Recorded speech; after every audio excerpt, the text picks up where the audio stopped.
Então, nos versículos anteriores, fala a respeito de uma parábola da figueira estéril.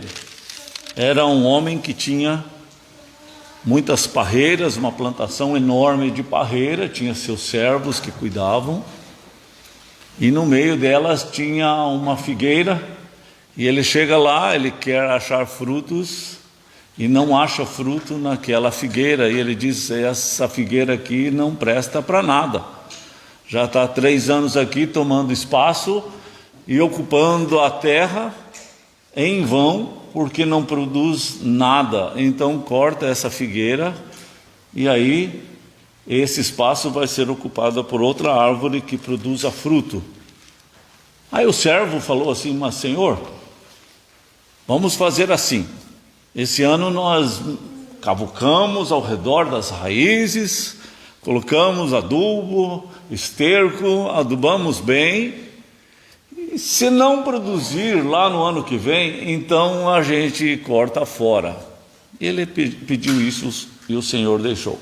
Então, com isso Jesus estava falando a respeito de que nós somos uma planta do Senhor, somos rebanho dele, nós somos planejados por ele, e ele tem também no seu plano aquilo que é para nós, no seu plano aquilo que ele deseja que a gente faça e o fruto que vem dele. Lá em Gálatas 5 fala das obras da carne e fala do fruto do Espírito Santo, que é aquilo que Deus espera que aconteça nos filhos de Deus, porque os filhos de Deus têm o Espírito Santo no seu coração, na sua vida.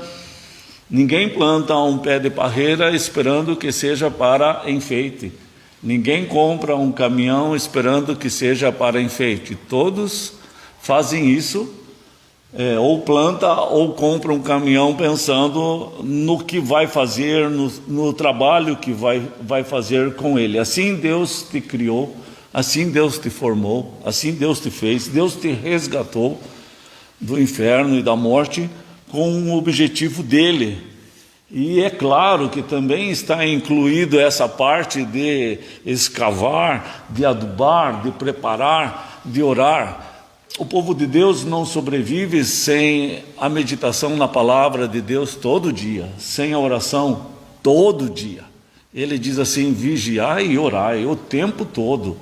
Não é só no final de semana, não é só no domingo à noite. E é muito importante assim que, ao meditar na palavra do Senhor, Deus vai falando ao teu coração e vai criando essas palavras assim, tornando elas vivas na tua mente e no teu coração, porque Ele produz vida com a sua palavra. E quando nós meditamos, quando a gente rumina nas palavras, é como o organismo daquele animal, que quando rumina traz para si os elementos necessários para o seu corpo daquele alimento. E assim somos nós, precisamos meditar na palavra do Senhor. E aí ele vai trazer um problema aqui, no texto que a gente leu. Ele estava na sinagoga, que era a igreja dos judeus, e uma mulher possessa de espírito de enfermidade estava ali, veio na presença de Jesus e estava encurvada por 18 anos, não conseguia endireitar-se, e ela pediu socorro a Jesus. E Jesus a endireitou, Jesus ordenou que aquele espírito fosse embora, e ele foi embora. Isso está lá no verso 13, e o chefe da sinagoga, no verso 14, com todas as suas boas intenções e o seu zelo, diz: gente, não é dia de fazer cura, hoje é dia de sábado, hoje é dia santificado e consagrado ao Senhor, tem 6 dias para vocês virem aqui buscar a cura, hoje é dia de consagração ao Senhor. E aí Jesus diz: mas vocês também estão sendo hipócritas, com todo zelo, vocês estão sendo hipócritas, porque uma pessoa é mais importante do que qualquer outra coisa. A vida de uma pessoa, a alma de uma pessoa é mais importante do que qualquer coisa. E vocês protegem os seus animais no dia de sábado. Se precisar levar para tomar água, vocês levam. Se precisar tirar do atoleiro, vocês tiram do atoleiro no dia de sábado. Se precisar tirar o leite, vocês tiram. Então Jesus viu uma incoerência entre uma palavra zelosa de respeito, de cuidado com o rebanho, mas que não havia verdade em todas essas palavras, porque Jesus mostrou não está havendo amor de Deus nisso. Está havendo zelo, mas não amor, porque essa mulher é mais importante do que os animais. E Deus fez o sábado para o homem, e não o homem. Ele não fez o homem por causa do sábado. Jesus, ele fala isso. E aí, ele diz no verso 16: por que não haveria eu de livrar essa mulher desse cativeiro há 18 anos, uma filha de Abraão, a quem Satanás trazia presa? E ela estava na sinagoga, porque diz ali filha de Abraão, na sinagoga, na igreja dos judeus, há 18 anos, e estava presa por Satanás. Então, tendo ele dito isso, todos os seus adversários, Jesus tinha adversários,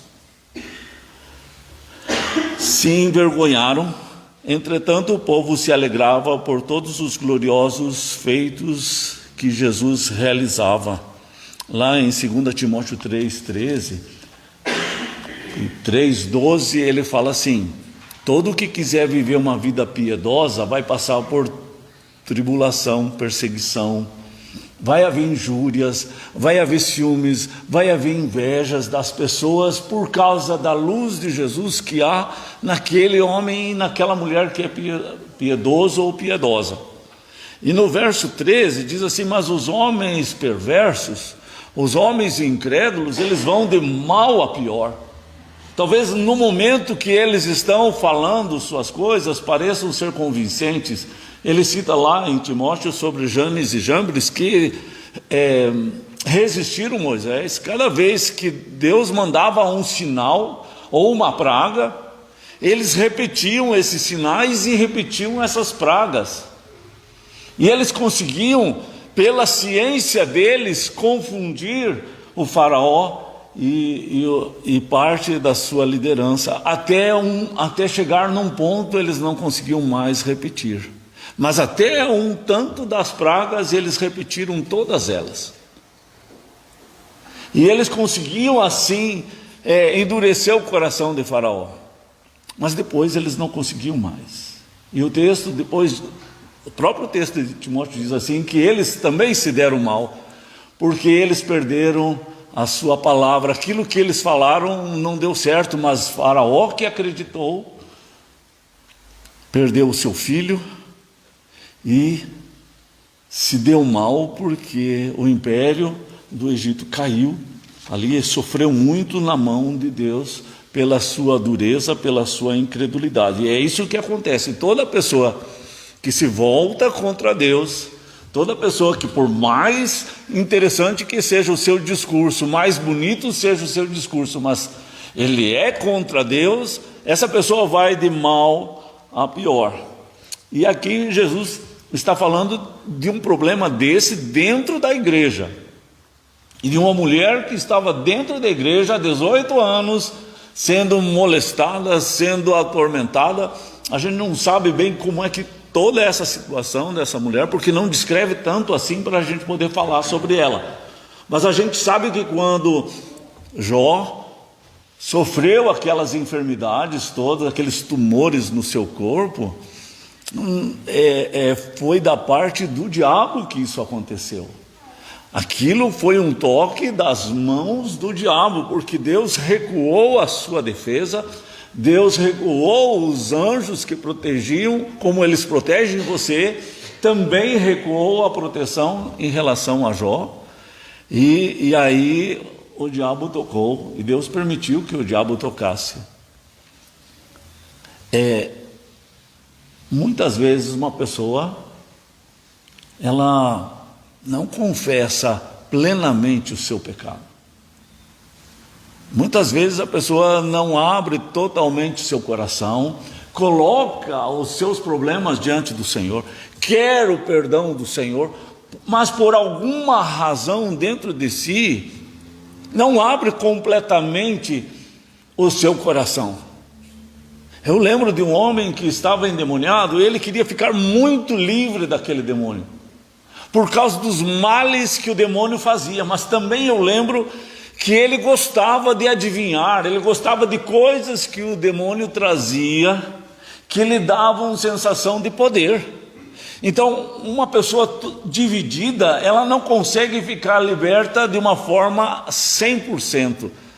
E o problema é que dentro da igreja, a casa ela pode ficar varrida e ornamentada, a tua vida, a criança. Vamos pensar assim, o Joaquim, sendo consagrado pelo Adoniran, pela Aline, ele está sendo a sua casa varrida e ornamentada, a sua alma varrida e ornamentada, mas pode acontecer em alguns casos que Jesus não entra na alma dessa pessoa, não entra no seu coração, e ela vai acostumando com a vida da igreja, ela vai acostumando com as pregações.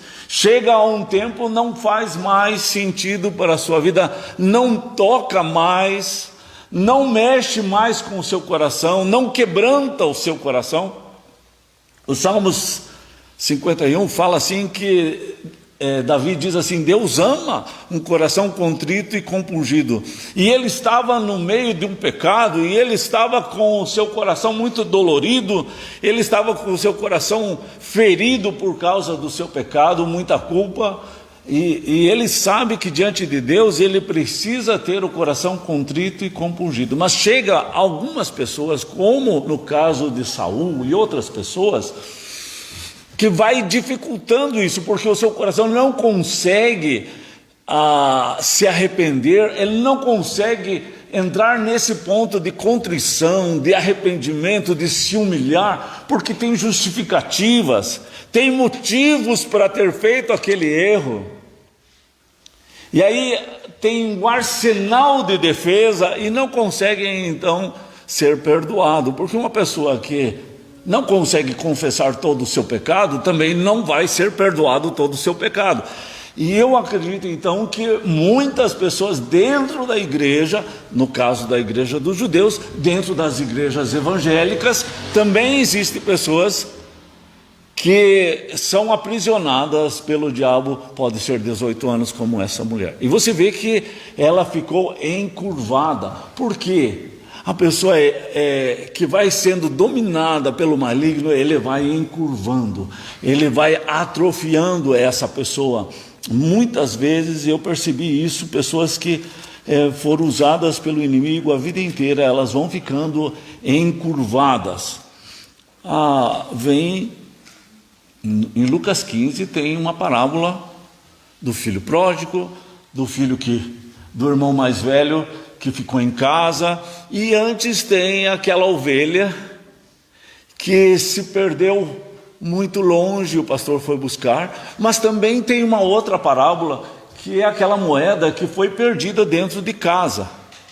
Então Jesus está tratando de pessoas que se perdem fora de casa, da casa da igreja, da casa dos pais tementes a Deus, como aquela ovelha perdida, como aquele filho pródigo, mas também existem aqueles que se perdem dentro da igreja, dentro da casa, com o pai, com a mãe, que tem oração, que tem filmes bons para assistir, mas que aquele filho não toma uma decisão, não chega num ponto que ele precisa ser chocado pela palavra e tomar assim uma decisão por Jesus.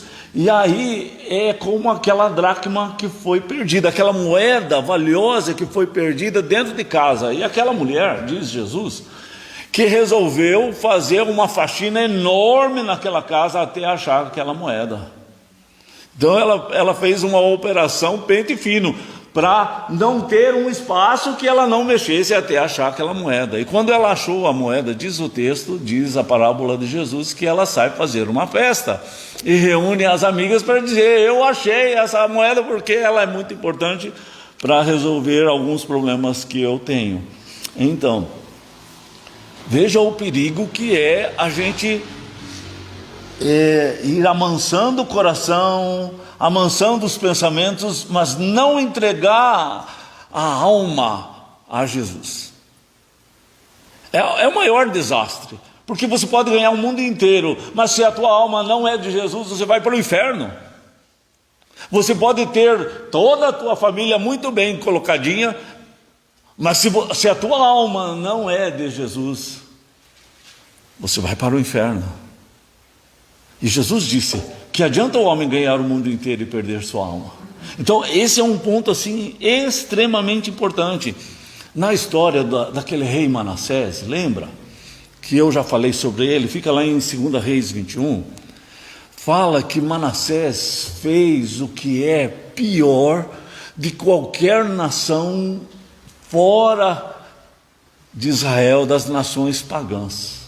Manassés, lembra como ele fez coisas terríveis. Ele sacrificou seus filhos a deuses pagãos, que seriam demônios.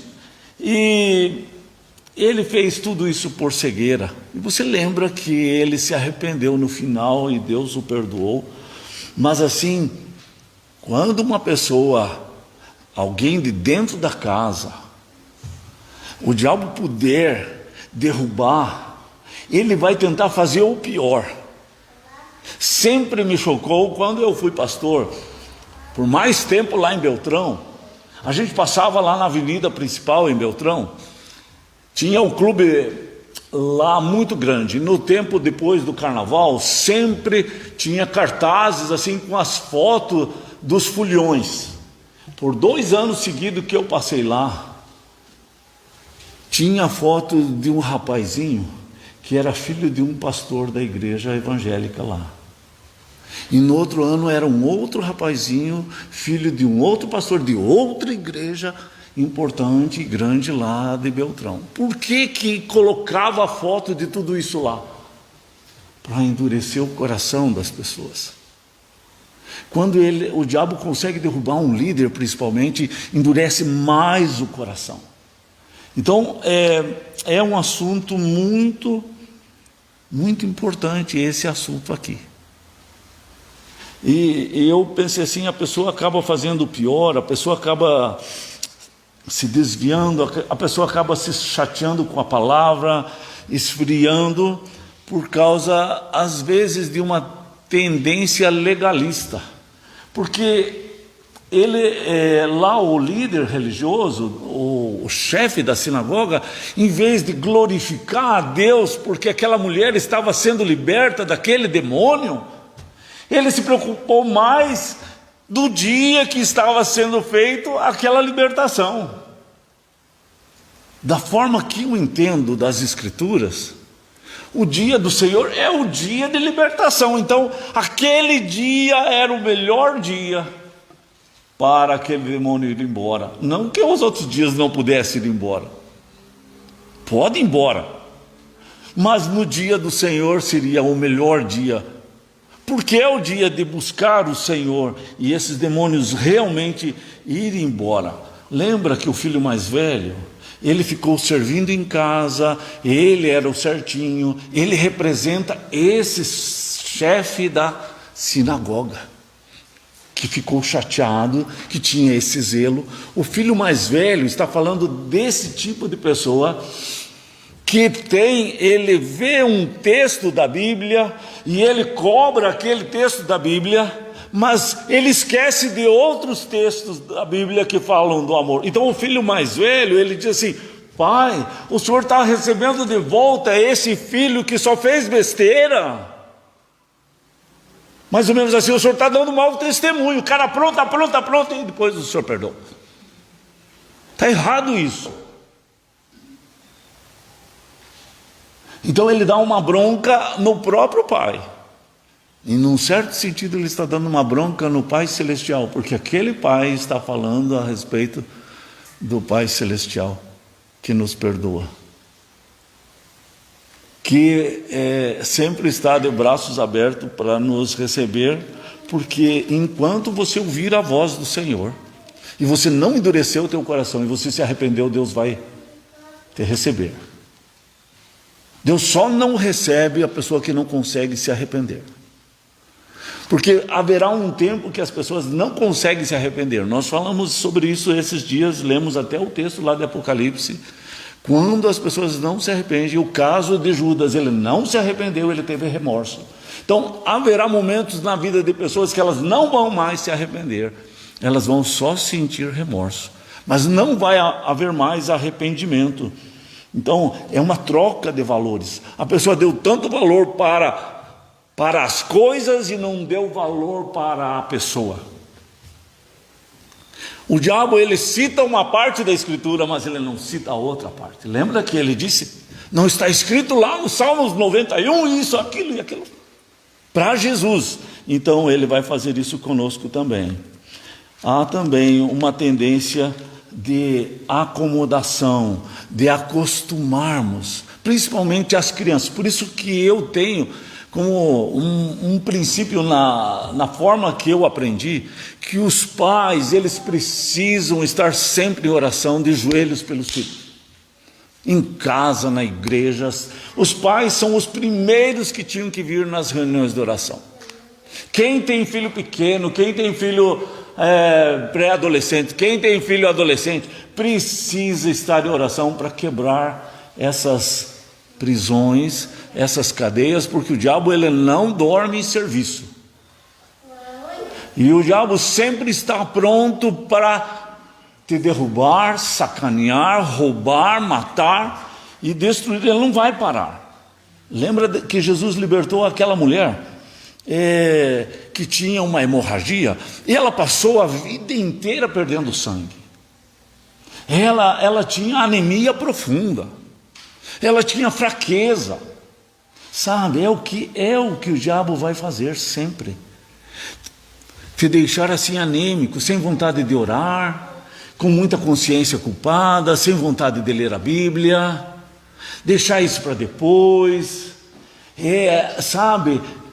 Subir os coatis, ir pesando, não tendo resistência, não tendo força, não consegue perceber o erro que está fazendo, comendo, bebendo, comprando, vendendo, casando, e vai pegar de surpresa, porque as pessoas estão distraídas, diz Jesus. Então preste atenção se não está havendo uma sangria na tua alma, algo que está tirando a tua alegria. Davi, lá no Salmo 51, ele diz: restitui-me a alegria da tua salvação, porque a culpa e o pecado tirou dele a alegria. E ele diz: restitui-me a alegria da tua salvação. Então preste atenção se não está havendo essa distração. A outra tendência é que o perdão e o arrependimento é só na mente, é só da boca para fora, é só a vontade de ser liberto. Mas tem outras coisas que a gente fica agarrado, e a gente gosta de que as pessoas tenham dó, autocomiseração, e a pessoa não se liberta daquele pecado pelas vantagens que talvez tenha naquele erro, naquela tentação, que agrada e para a carne é algo gostoso, e é duro essas questões da nossa carne. E por último, a pessoa acaba perdendo a paixão missionária. Você podia dizer, mas de onde você tirou esse negócio nesse texto, de perder a paixão missionária?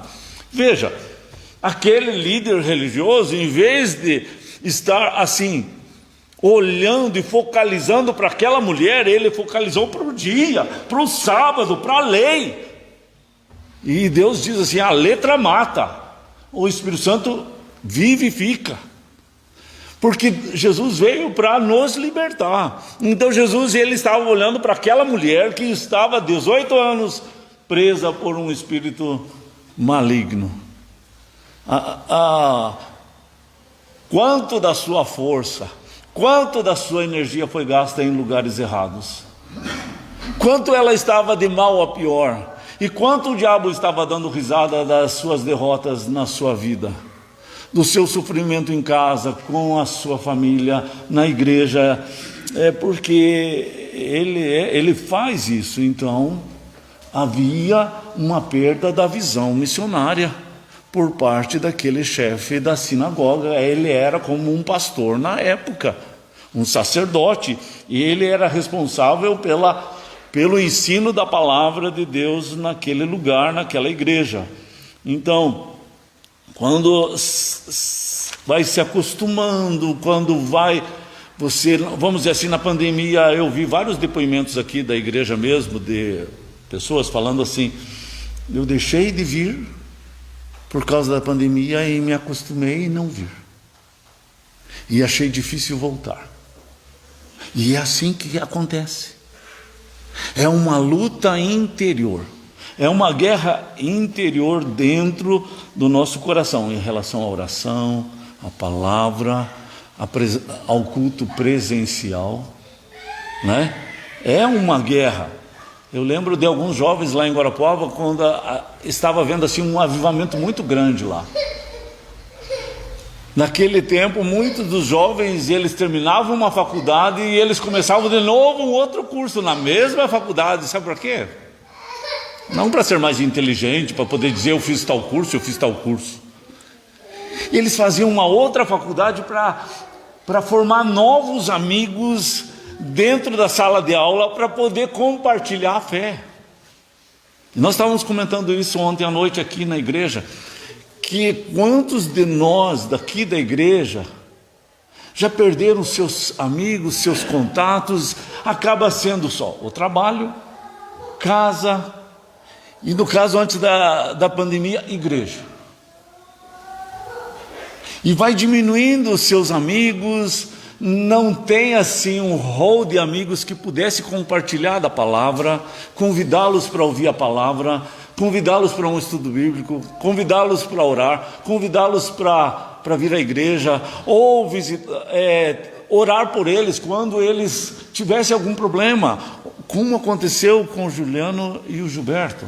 Então, a gente não pode perder as oportunidades, e a gente não pode perder a visão, a gente não pode perder a paixão pela alma perdida, porque ele diz assim: a figueira infrutífera, ele está determinado em cortar fora, gente. Então, ele não planta uma árvore pensando assim, vai ser enfeite. Ele não te criou para ser enfeite, ele não me criou para ser enfeite. Às vezes você tem que até mudar o mecânico que você vai, para você ter um contato. Você tem que mudar às vezes o mercado que você vai, a loja que você vai, para você ter contatos diferentes, para você poder ter amigos diferentes, para você poder compartilhar da tua fé para essa pessoa, né? Então não fique distraído, observe isso, porque logo nós vamos partir daqui, nós não vamos ficar para sempre. E lá na eternidade seria muito interessante você poder encontrar muita gente que você levou para lá, junto com Jesus, por causa do teu testemunho, né? Então, é um propósito que Deus tem para a tua vida. Veja assim, aquele líder da sinagoga, ele perdeu o seu amor. Perdendo o seu amor, ele perdeu o seu propósito. Ele não compreendeu o propósito de Deus para a sua vida. Então eu oro assim para nós não perdermos o nosso propósito, e para a gente poder compreender o propósito que Deus tem para a nossa vida, porque isso vai te dar sentimento de utilidade. Porque você está estando no centro da vontade de Deus, você também vai se sentir feliz. Isso vai te fazer bem emocionalmente, vai te fazer bem espiritualmente, e o próprio corpo vai ficar bem também. Porque onde tem uma mente que é sã, um espírito que é são, também vai haver um corpo que é são. Não é assim? Muito bem. Vamos orar? A Aline faz oração? Tem duas Aline de cá. Desculpe, Aline, eu só pensei numa. Obrigado, Senhor, porque nós temos a oportunidade de estar na sua casa, aprendendo mais do Senhor, que realmente a sua palavra entre no nosso coração e faça diferença, ó Deus. Que não estejamos aqui só por estar, só para cumprir, bater ponto, ó Deus. Amém, mas Pai. que estejamos aqui para realmente sermos moldados pelo Senhor, ó Deus. Amém. Coloca no nosso coração o desejo de buscar o Senhor todos os dias, ó Deus. Não somente aqui, mas na nossa casa. Que nós possamos ter no nosso coração a vontade de lutar pelos nossos filhos, ó Deus. Pensar que temos que dobrar nossos joelhos e pedirmos por eles, ó Deus. Amém, Senhor. Como o pastor falou, o diabo não vem para brincar. E que realmente nós tenhamos isso na nossa consciência, que devemos sempre lutar pelos nossos filhos, ó Deus. Amém. Que o Senhor olhe por nós e que o nosso coração esteja atento ao vosso Senhor, ó Deus. Amém, Senhor. Também nos guarde no restante dessa noite, nessa semana que se inicia, ó Deus. Que o Senhor seja o nosso auxílio em tudo que formos fazer. Em nome de Jesus. Amém. Amém. Deus abençoe a todos.